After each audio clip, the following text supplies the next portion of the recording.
वैसे भी इस बार चुनाव में इनकी कोई भी पुरानी एवं नई चल रही नाटकबाजी, जुमलेबाजी व गारंटी आदि भी काम में आने वाली नहीं है, क्योंकि अब देश की जनता काफी हद तक इस बात को समझ चुकी है कि इनकी पार्टी ने अब तक देश के विशेषकर गरीबों, कमजोर तबकों, मध्यम वर्गीय एवं अन्य मेहनतकश लोगों को जो इन्हें अच्छे दिन दिखाने के असंख्य प्रलोभन भरे वायदे किए हैं तथा अनेकों हवाई व कागजी गारंटी भी दी है, तो उन सरकारी नौकरियों में वर्षों से अधूरा पड़ा आरक्षण का कोटा भी अभी तक पूरा नहीं भरा गया है। विशेषकर SC व ST वर्गों के सरकारी कर्मचारियों का पदोन्नति में आरक्षण तो अब काफी हद तक प्रभावहीन ही।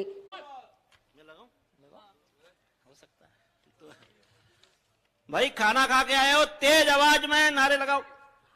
बहुजन समाज पार्टी जिंदाबाद, बहुजन समाज पार्टी जिंदाबाद, बहन कुमारी मायावती जी जिंदाबाद, बहन कुमारी मायावती जी जिंदाबाद, बाबा साहब डॉक्टर भीमराव अम्बेडकर जी अमर रहे, बाबा साहब डॉक्टर भीमराव अम्बेडकर जी अमर रहे, महात्मा श्री कांशीराम जी अमर रहे, बहन कुमारी मायावती जी जिंदाबाद, बहन कुमारी मायावती जी जिंदाबाद, किसानों के सम्मान में, किसानों के सम्मान में, सर्व समाज के सम्मान में, बहन जी आप संघर्ष करो, बहन जी आप संघर्ष करो, बहन जी आप आगे बढ़ो, सर्व समाज के सम्मान में।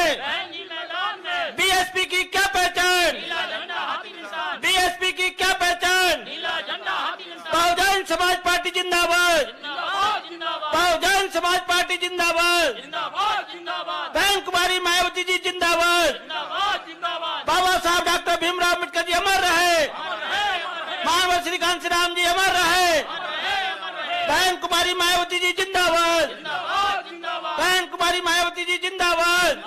बहन जी आप संघर्ष करो, बहन जी आप संघर्ष करो, बहन जी आप आगे बढ़ो, सर्व समाज के सम्मान में, सर्व समाज के सम्मान में, महापुरुषों के सम्मान में, महात्मा फुले जी अमर रहे, छत्रपति साहू जी महाराज जी अमर रहे, बिरसा मुंडा जी अमर रहे, बहुजन समाज पार्टी जिंदाबाद, बहन कुमारी मायावती जी जिंदाबाद, बहन कुमारी मायावती जी जिंदाबाद, बाबा साहब डॉक्टर भीमराव अम्बेडकर जी अमर रहे, महात्मा श्री कांशीराम जी अमर रहे, बहुजन समाज पार्टी जिंदाबाद, बहुजन समाज पार्टी जिंदाबाद, बहन कुमारी मायावती जी जिंदाबाद, बहन कुमारी मायावती जी जिंदाबाद।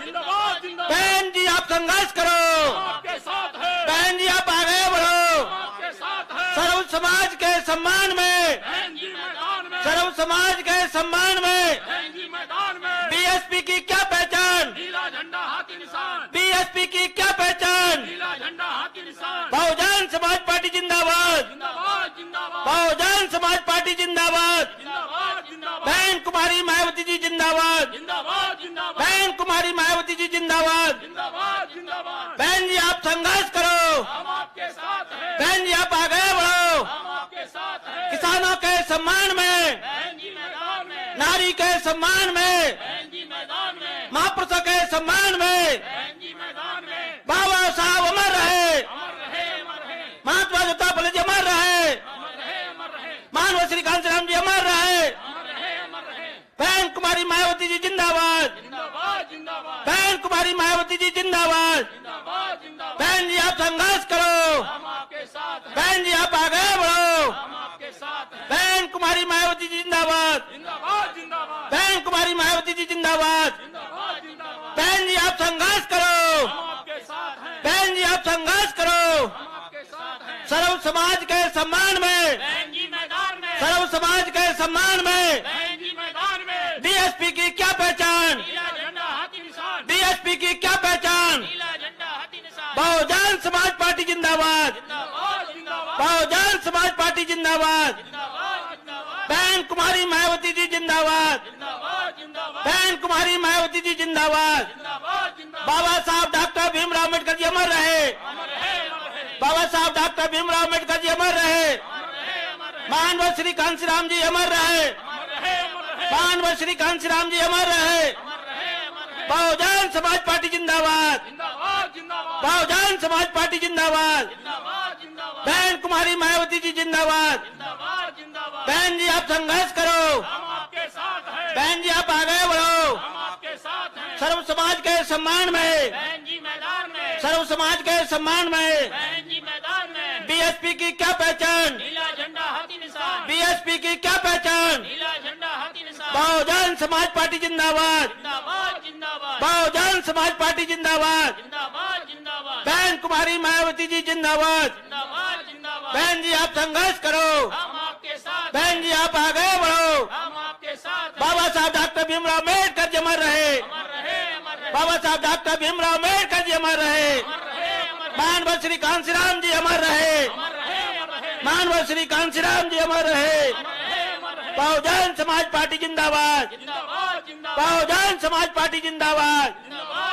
बहन कुमारी मायावती जी जिंदाबाद। बहन कुमारी मायावती जी जिंदाबाद। बहन जी आप संघर्ष करो। बहन जी आप आगे बढ़ो। बहुजन समाज पार्टी जिंदाबाद। बहुजन समाज पार्टी जिंदाबाद। बहन कुमारी मायावती जी जिंदाबाद। बहन कुमारी मायावती जी जिंदाबाद। बहन जी आप संघर्ष करो। बहन जी आप आगे बढ़ो। सर्व समाज के सम्मान में, सर्व समाज के सम्मान में बहुजन समाज पार्टी जिंदाबाद।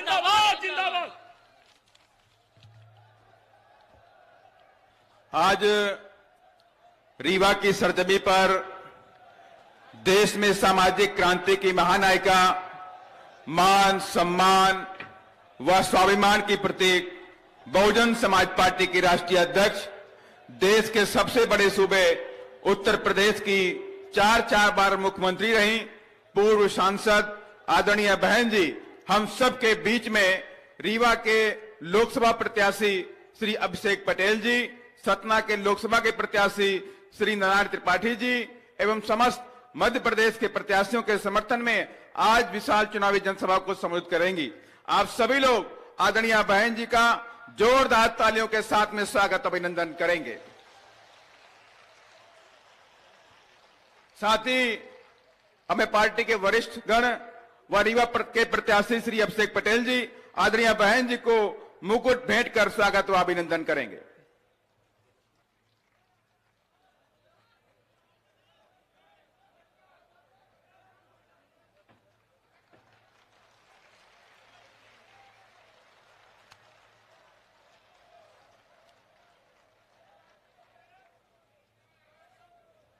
अब मैं आदरणीय बहन जी से विनम्र आग्रह करता हूं कि आप अपने ख्यालात रखें। आदरणीय बहन जी।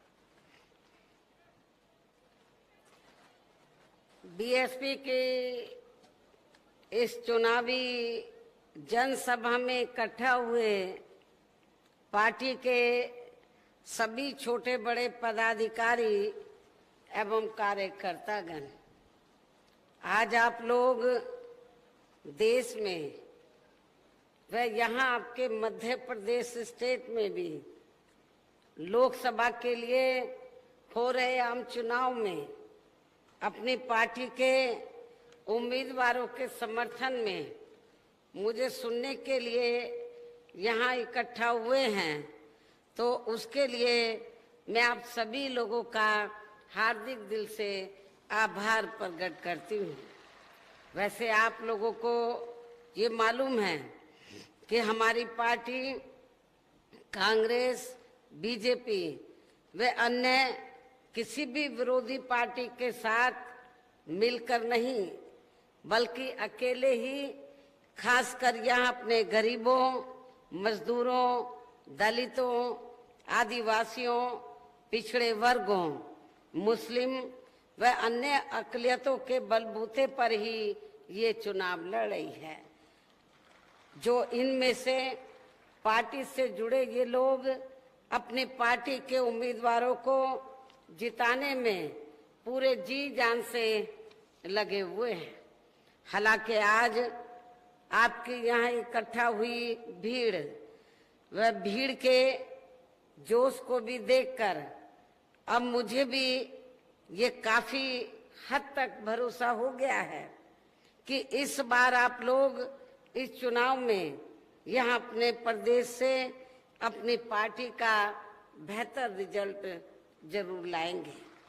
इसके लिए अब मैं आप लोगों का ध्यान कुछ जरूरी बातों की तरफ दिलाना चाहती हूँ और इस संबंध में विशेषकर मैं कांग्रेस, बीजेपी व इनके अन्य सभी सहयोगी दलों के बारे में ये कहना चाहूंगी कि आजादी के बाद शुरू में केंद्र व देश के अधिकांश राज्यों में भी ज्यादातर सत्ता यहाँ कांग्रेस पार्टी के ही हाथों में केंद्रित रही है, किंतु इनकी खासकर दलित, आदिवासी व पिछड़ा वर्ग विरोधी तथा अन्य और मामलों में भी रही गलत नीतियों एवं गलत कार्य प्रणाली आदि की वजह से ही फिर इस पार्टी को केंद्र व काफी राज्यों की भी सत्ता से बाहर होना पड़ा है तथा यही स्थिति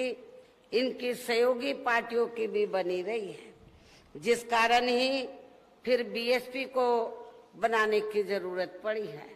और अब पिछले काफी वर्षों से बीजेपी एवं इनके सहयोगी दल केंद्र व अधिकांश राज्यों की भी सत्ता में काबिज हो गए हैं। साथ ही इनकी भी ज्यादातर जातिवादी, पूंजीवादी, संकीर्ण, सांप्रदायिक व द्वेषपूर्ण नीतियों एवं कार्य प्रणाली आदि से तथा इनकी कथनी व करनी में भी काफी अंतर होने की वजह से ऐसा लगता है कि इस बार ये पार्टी भी यानी कि भारतीय जनता पार्टी भी केंद्र की सत्ता में आसानी से वापस आने वाली नहीं है, बशर्ते यदि ये चुनाव इस बार फ्री एंड फेयर होता है तथा आम चर्चा के मुताबिक वोटिंग मशीनों में भी कोई गड़बड़ी आदि नहीं की जाती है।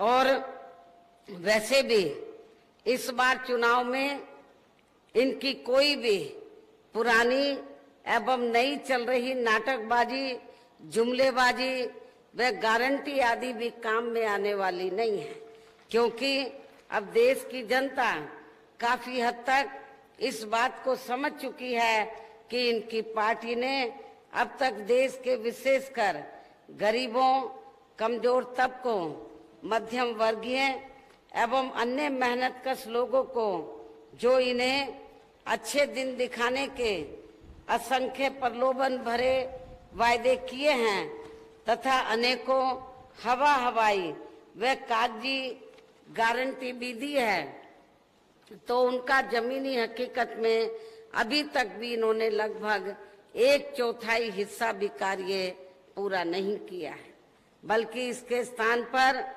इनका ज्यादातर समय व ताकत भी यहाँ इनके अपने चहेते रहे बड़े बड़े पूंजीपतियों एवं धन्ना सेठों को ही ज्यादा से ज्यादा मालामाल व धनवान आदि बनाने में तथा उन्हें हर स्तर पर छूट देने व बचाने आदि में ही लगी रही है, जिसके कारण जिनके अधिकांश आर्थिक सहयोग से ही ये पार्टी व अन्य पार्टियां भी अपना संगठन चलाती हैं तथा चुनाव आदि भी लड़ाती हैं, जिसका काफी कुछ खुलासा बॉन्ड की आई रिपोर्ट से भी हो जाता है।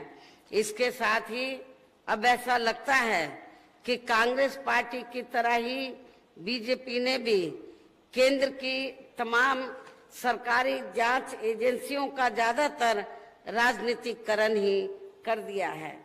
इसके अलावा देश के किसान वर्ग भी वर्तमान बीजेपी की सरकार में शुरू से ही अपनी विभिन्न समस्याओं को लेकर काफी ज्यादा दुखी व परेशान रहे हैं और अभी भी हैं। जबकि यूपी में 4 बार हमारी पार्टी की रही सरकार ने इनके हितों का भी हर स्तर पर विशेष ध्यान रखा है। इतना ही नहीं बल्कि केंद्र में पूर्व की रही कांग्रेसी सरकार की तरह ही वर्तमान भाजपा सरकार में भी इनकी जातिवादी, हीन, सांप्रदायिक एवं पूंजीवादी सोच व नीतियों के चलते ही पूरे देश में सर्व समाज में से खासकर गरीबों, दलितों, आदिवासियों, पिछड़े वर्गों, मुस्लिम एवं अन्य धार्मिक अल्पसंख्यक समाज के लोगों का भी पूर्ण रूप से विकास व उत्थान आदि नहीं हो सका है। और इस संदर्भ में वैसे आप लोगों को ये मालूम है कि पूरे देश में यहाँ दलितों, आदिवासियों एवं अन्य पिछड़े वर्गों का सरकारी नौकरियों में वर्षों से अधूरा पड़ा आरक्षण का कोटा भी अभी तक पूरा नहीं भरा गया है। विशेषकर एससी व एसटी वर्गों के सरकारी कर्मचारियों का पदोन्नति में आरक्षण तो अब काफी हद तक प्रभावहीन ही बना दिया गया है। साथ ही केंद्र व राज्यों में भी विरोधी पार्टियों की रही सरकारों में इन सभी वर्गों को प्राइवेट सेक्टर में आरक्षण दिए जाने की व्यवस्था किए बिना ही इनकी सरकारों के ज्यादातर सरकारी कार्य अब प्राइवेट सेक्टर के जरिए ही इनके बड़े बड़े पूंजीपतियों व धन्ना सेठों आदि को ही दिए जाने के कारण अब इनको पूरे देश में इन वर्गों के लोगों को अब पूरे देश में आरक्षण का बहुत कम ही लाभ मिल पा रहा है। इसी कारण इसी प्रकार अन्य और मामलों में भी इन वर्गों का शोषण व उत्पीड़न आदि होना अभी तक भी बंद नहीं हुआ है। इनके साथ साथ मुस्लिम व अन्य धार्मिक अल्पसंख्यक समाज के लोगों की भी हालत हर स्तर पर यह काफी ज्यादा खराब व दयनीय ही बनी हुई है। इतना ही नहीं बल्कि पिछले कुछ वर्षों से केंद्र व अधिकांश राज्यों में भी बीजेपी व आरएसएस की सरकारों के चलते हुए अब इनका विकास एवं उत्थान आदि होना भी काफी हद तक बंद सा ही हो गया है। आए दिन इन पर खासकर धर्म की आड़ में, हिंदुत्व की आड़ में हो रही जुल्म जाति भी यह काफी ज्यादा चरम सीमा पर पहुंच चुकी है। इसके साथ साथ अपर कास्ट समाज में से विशेषकर गरीब लोगों की भी हालत हमें कोई खास अच्छी नजर नहीं आती है। इनकी गलत कृषि नीतियों के कारण ही किसान वर्ग भी आए दिन आंदोलित ही रहता है। साथ ही इनकी गलत आर्थिक नीतियों की वजह से देश की अर्थव्यवस्था पर भी इसका काफी कुछ बुरा प्रभाव पड़ रहा है, जिससे यहाँ विशेषकर छोटे एवं मध्यम वर्गीय व्यापारी वर्ग भी काफी ज्यादा दुखी व परेशान हैं। और अब केंद्र में पूर्व की रही सरकारों की तरह ही वर्तमान भाजपा सरकार में भी यहाँ पूरे देश में गरीबी, बेरोजगारी एवं महंगाई आदि भी लगातार काफी ज्यादा बढ़ रही है। देश में हर स्तर पर फैला भ्रष्टाचार भी कोई कम नहीं हुआ है। साथ ही अपने देश की सीमाएं अभी तक भी पूरे तौर से सुरक्षित नहीं हैं। ये भी बड़ी चिंता की बात है। ऐसे में अब आप लोगों को देश में हो रहे लोकसभा चुनाव में कांग्रेस पार्टी व इनकी सहयोगी पार्टियों को भी केंद्र की सत्ता में आने से जरूर रोकना है। जिनकी गलत नीतियों व गलत कार्य प्रणाली आदि को आप लोग काफी हद तक आजमा भी चुके हैं। और अब ये विरोधी पार्टियां किस्म किस्म के साम दाम दंड भेद आदि अनेकों हथकंडे इस्तेमाल करके केंद्र की सत्ता में आने की भी पूरी कोशिश में लगी हैं, जिनसे अपनी पार्टी के लोगों को हर स्तर पर काफी ज्यादा सावधान रहना है। और इस मामले में विरोधी पार्टियां अपने अपने पक्ष में हवा बनाने के लिए खासकर मीडिया, ओपिनियन पोल व सर्वे आदि का जो बड़े पैमाने पर इस्तेमाल कर रही हैं, तो उनसे अपनी पार्टी के लोगों को बिल्कुल भी गुमराह नहीं होना है। इसके साथ ही विरोधी पार्टियों के विभिन्न रूपों में जारी किए गए इनके हवाई व प्रलोभन भरे चुनावी घोषणा पत्रों एवं वायदों आदि के बहकावे में भी पार्टी के लोगों को कतई नहीं आना है, जिन्हें ये पार्टियां चुनाव खत्म होने के बाद ज्यादातर अमल में नहीं लाती हैं और अब जिन पर से देश की जनता का अधिकांश विश्वास ही उठ गया है। यही खास वजह है कि हमारी पार्टी किसी भी चुनाव में अपनी पार्टी का कोई भी चुनावी घोषणा पत्र आदि जारी नहीं करती है। वैसे भी हमारी पार्टी किसी भी मामले में कहने में बहुत कम बल्कि कार्य करके दिखाने में ही ज्यादा विश्वास रखती है और इस बात का सबसे बड़ा सबूत ये है कि उत्तर प्रदेश में, आपका जो पड़ोसी प्रदेश है, उत्तर प्रदेश में 4 बार हमारी पार्टी के नेतृत्व में यहाँ रही सरकार ने चुनाव में पार्टी के बिना जारी किए गए घोषणा पत्र के ही प्रदेश में आम जनहित में काफी कुछ ऐतिहासिक कार्य करके दिखाए हैं, जिनकी अब देश में अधिकांश पार्टियों की सरकारें काफी नकल भी कर रही हैं।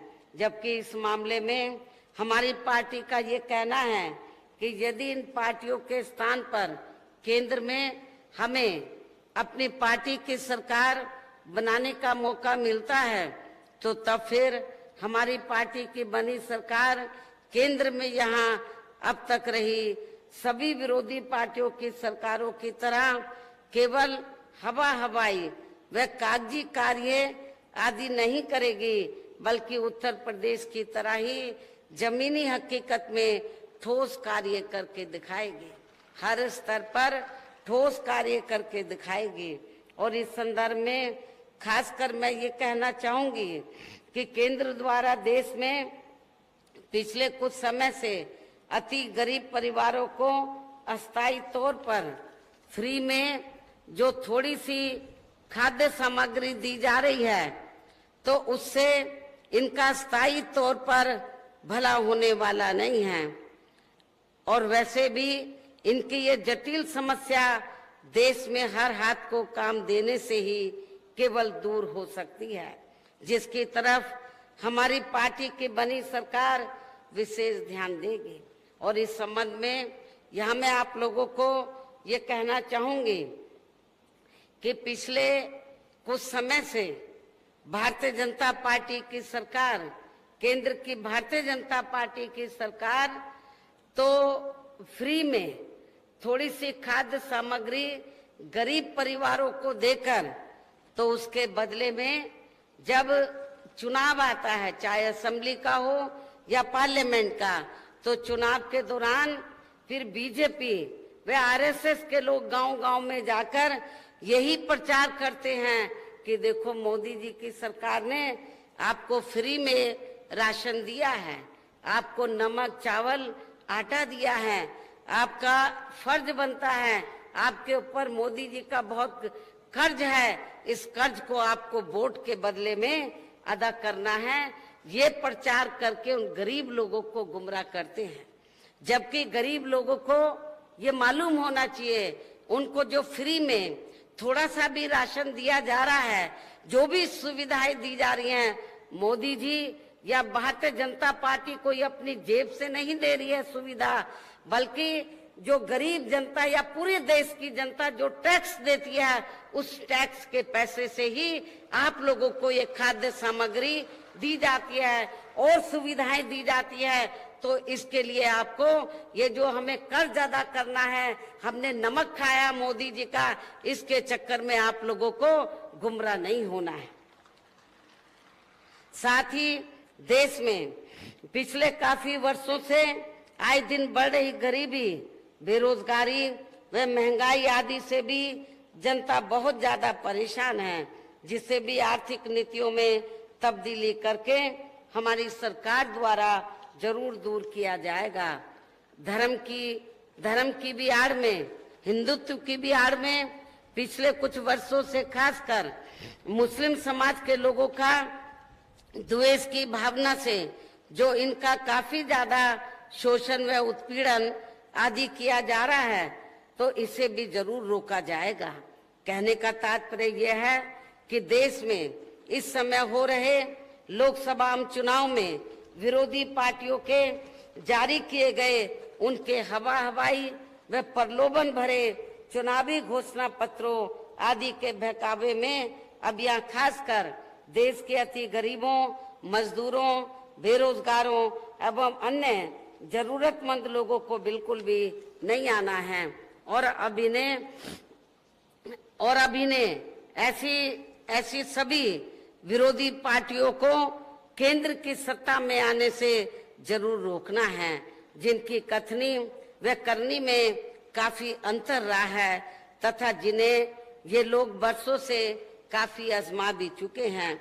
ऐसे में अब मेरा यही कहना है कि आप लोगों को अपने खुद के व अपने प्रदेश एवं देश के भी हित में अपने वोटों को यहाँ कांग्रेस, बीजेपी व अन्य विरोधी पार्टियों को न देकर केवल अपनी एकमात्र हितैषी पार्टी बहुजन समाज पार्टी को ही देना है, जो ये पार्टी उत्तर प्रदेश की तरह ही केंद्र में भी अपनी पार्टी की सरकार बनने पर फिर पूरे देश में यह अपनी पार्टी की सर्वजन हिताय व सर्वजन सुखाय की नीतियों पर आधारित ही सरकार चलाएगी।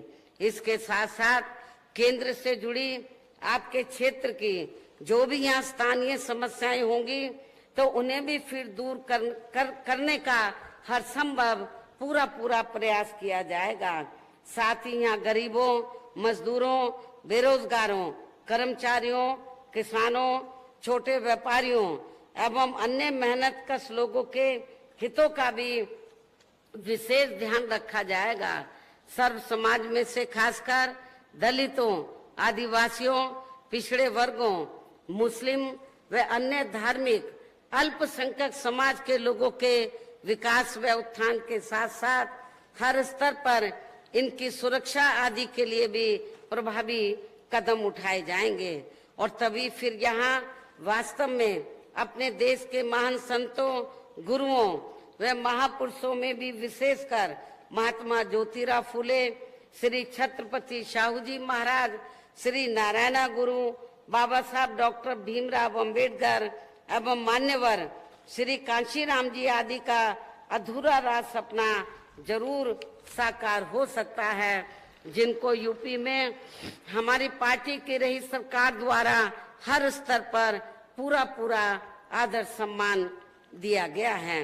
इन्हीं खास बातों के साथ ही अब मेरा पार्टी व मूवमेंट के हित में यही कहना है कि आपके मध्य प्रदेश स्टेट में और खासकर आपके रीवा लोकसभा की सीट और इससे लगी हुई जो अन्य लोकसभा की सीटें हैं, जिनको भी हमारी पार्टी ने लोकसभा के लिए चुनाव के मैदान में उतारा है, जो यहाँ आपके सामने मंच पर भी मौजूद हैं, तो उन्हें आपको जरूर कामयाब बनाना है।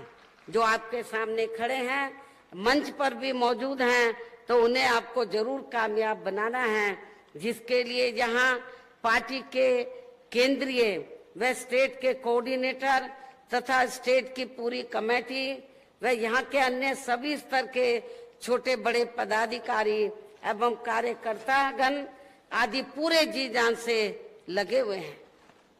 और अब अंत में मेरा यही कहना है कि आप लोगों को वोट पड़ने वाले दिन यहाँ अपनी पार्टी के सभी लोकसभा उम्मीदवारों को पार्टी के हाथी चुनाव चिन्ह के सामने वाले बटन को दबाकर इनको भारी वोटों के अंतर से जरूर जिताना है, कामयाब बनाना है। इस खास अपील के साथ ही अब मैं अपनी बात यही